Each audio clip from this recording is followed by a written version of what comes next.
Mark Rogers TV on college football and the surviving Big 12 Conference. Of course, in its slimmed down fashion, now with just 10 teams, while the Big 10 has 12 teams.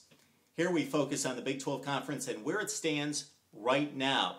No Colorado. The Buffs are gone to the Pac-10, and the Colorado program has been down in recent years, just 24-39 since 2005.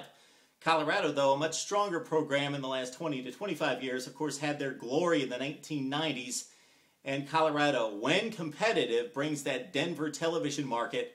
So Colorado, a pretty significant loss, but not as much as Nebraska.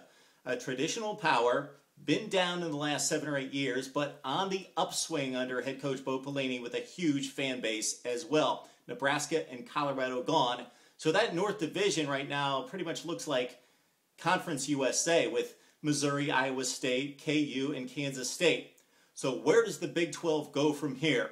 Well, if the Big 12 stays the Big 10, they're going to have to move Oklahoma to the North Division, make it 5-5, and set up what is going to almost be like 4 out of every 5 years an Oklahoma-Texas Big 12 championship game.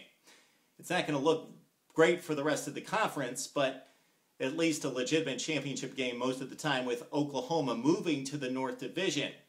Or this could happen. The Big 12 could do to other conferences what's been done to them. Raid TCU and Houston. Those are the two likely candidates here. How about TCU? Not a traditional power, but over the last 10 years under head coach Gary Patterson, TCU, 83 wins, 27 losses.